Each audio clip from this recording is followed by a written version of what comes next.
Taylor Swift arrives at SoFi Stadium to cheer for boyfriend Travis Kelce at the game between the Chiefs and the Los Angeles Chargers. On Sunday, September 29, Taylor Swift's motorcade appeared at the entrance of SoFi Stadium in Los Angeles.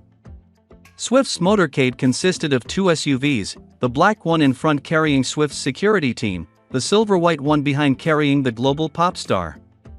Swift's motorcade was surrounded by security vehicles all the way to SoFi Stadium in Los Angeles. Taylor Swift, considered the Chiefs' lucky charm, will cheer for boyfriend Travis Kelce at SoFi.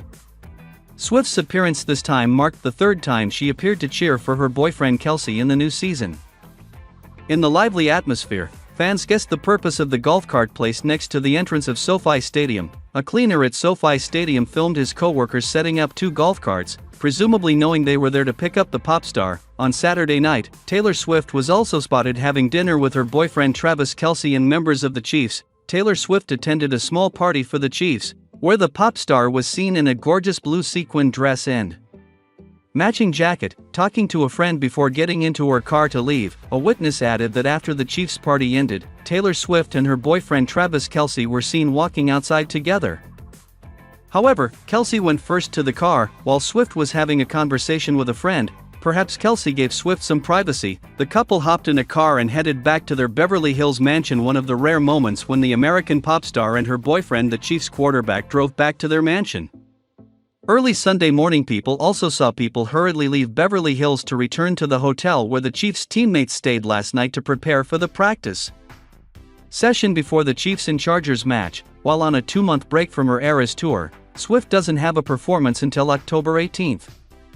She has attended 2 of 3 regular season games, both home games, and has the opportunity to possibly attend 13 total through the first week of 2025. The Chiefs are taking on the Chargers at SoFi Stadium, where Taylor Swift performed 6 sold-out Eras Tour concerts and announced 1989, Taylor's version, in August 2023, outside of Arrowhead Stadium. The where Swift has cheered on the Chiefs include MetLife Stadium in East Rutherford, New Jersey, Lambeau Field in Green Bay, Wisconsin, Gillette Stadium in Foxborough, Massachusetts, Highmark Stadium in Erie County, New York, MT Bank Stadium in Baltimore, and Allegiant Stadium in Las Vegas. A fun fact for the new football fan: the Chiefs are 4-0 while playing the Chargers on their home turf. The red and gold have never lost since the new stadium opened in 2020. Kansas City is also 2-0 this season with Taylor Swift in the audience.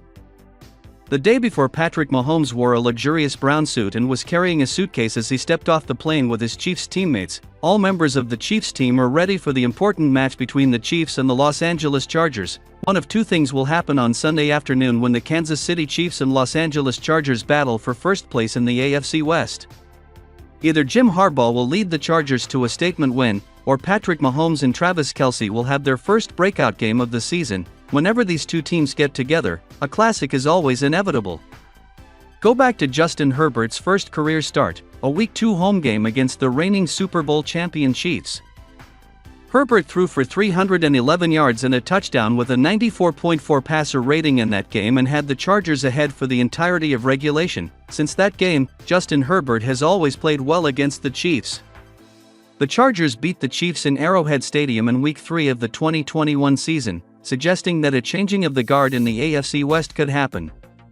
Unfortunately, the Chargers have not beaten the Chiefs since that game. Patrick Mahomes and Travis Kelce have had huge games against the Chargers since Week 15 of the 2021 season. In that 2021 season, and the next season, Kelce had game-winning touchdowns against the Chargers in Los Angeles. Kelce had 3 touchdowns in that 2022 game, cementing himself as the best tight end in the NFL.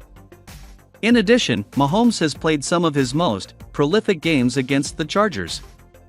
Last year in Kansas City, Mahomes threw for 424 yards and 3 touchdowns against the Chargers. For fantasy football owners worried about Kelce's slow start to the season, they should still be optimistic considering Kelce's strong performances against the Chargers throughout his career. What better game for Kelce to break out of his slow start than on Sunday against the Chargers? On the other side, Jim Harbaugh has a huge opportunity on Sunday. The Chargers have not won an AFC West title since 2009. They've played second fiddle, at best, to the Chiefs the last 8 seasons. Now, though, they have a head coach that could legitimately challenge Andy Reid and the Chiefs. Everywhere Jim Harbaugh has gone, he's won. And not just one, but won right away. Patrick Mahomes and Travis Kelce could have their first breakout game of the season. One of those two outcomes will happen. Regardless, another classic could be on deck between the Chiefs and Chargers on Sunday. Kansas City, 3-0, is off to another undefeated start, but none of the victories have come easily. Patrick Mahomes has nearly as many touchdown passes, 5, as interceptions, 4, while dealing with the absence of injured running back Isaiah Pacheco and the disappearing active tight end Travis Kelce. This has put more pressure on rookies Carson Steele and Xavier Worthy to contribute, while second-year wide receiver Rashee Rice has emerged as Mahomes' top target. Mahomes has gone 8-2 against the Chargers in his career with a 25-6 touchdown-to-interception ratio, but this is not a vintage Andy Reid-coached Chiefs offense. On the other end, Los Angeles, 2-1, has been getting the job done on defense under new head coach Jim Harbaugh, giving up just 11 points per game. This unit could be missing two anchors on Sunday, though. Pass rusher Joey Bosa is out after leaving last week's loss in Pittsburgh with a hip injury, and do-everything safety Derwin James Jr. will serve a one-game suspension for player safety violations. There are bigger health concerns on the other side of the ball. Quarterback Justin Herbert re-aggravated his ankle injury, and even if he's able to gut it out, he will likely be without starting tackles Rashawn Slater, strained pectoral, and Joe Alt, MCL sprain. Los Angeles also has a bye in Week 5, which could factor into who plays on Sunday and who doesn't. The Chiefs may not be clicking on all cylinders right now, but they are still the reigning two-time Super Bowl champions and have defeated the Chargers 5 straight times. Despite the injuries early in the 2024 NFL season, Andy Reid believes the Kansas City Chiefs continue to discover new talent in Patrick Mahomes' offense. The 3-0 record doesn't fully reflect the challenges the Kansas City Chiefs had to overcome early in the 2024 NFL season.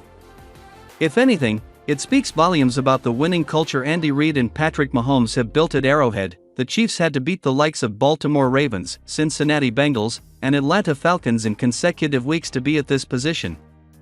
On top of that, they had to do so without key players due to injury. After losing Hollywood Brown for the start of the 2024 NFL season due to a sternoclavicular joint dislocation in preseason, the Chiefs placed Isaiah Pacheco on injured reserve due to a fractured fibula sustained in Week 2. Reid, however, seems optimistic about Pacheco's replacement. Rookie fullback Carson Steele stepped up as the starting running back on Sunday night, and his performance appeared to impress the coach. Speaking to the press this week, Reid hinted that Steele could prove to be a valuable asset for Mahomes. For his first game, I thought he did a real nice job. He's got to fix a couple of things on protection, but he'll take care of that, Reid said of Steele, via Arrowhead Pride. In the run game, he was hitting the right holes and working the daylight. He was finishing runs. We corrected the trying to elbow guys while going through with his carry hand and cleaned that up from the week before. He gives you an honest down, and he's going to run hard. He's a big kid. He's going to come at you. After going undrafted this year, Steele found himself with none other than the two-time defending Super Bowl champions. Against all odds, the UCLA product ended up making the 53-man roster. And Pacheco's injury allows him to enjoy an even bigger role. On Sunday, Steele was the go-to player for Mahomes in the running game, leading the Chiefs in carries, 17, and rushing yards, 72, in the 22-17 win over the Falcons. After the game, the 21-year-old admitted that he felt the increased workload. "Yeah, I was a little beat up," Steele said, though he clarified, "I'm not going to lie, but college kind of prepared me for that, having those 28 to 30 carry games. So, I'm just taking care of my body, really getting some treatment and being able to be ready for next week." Steele knows he still has work to do, but he's aware that his first start was quite positive. "We went back and watched the tape, and saw a few things we can fix," stuff like that. You're always going to have mistakes in a game. But overall, we were pushing the ball down the field and all the running backs were rotating in. Me and Perrine were getting at it. So, we're very excited and have just got to keep going and learning from there.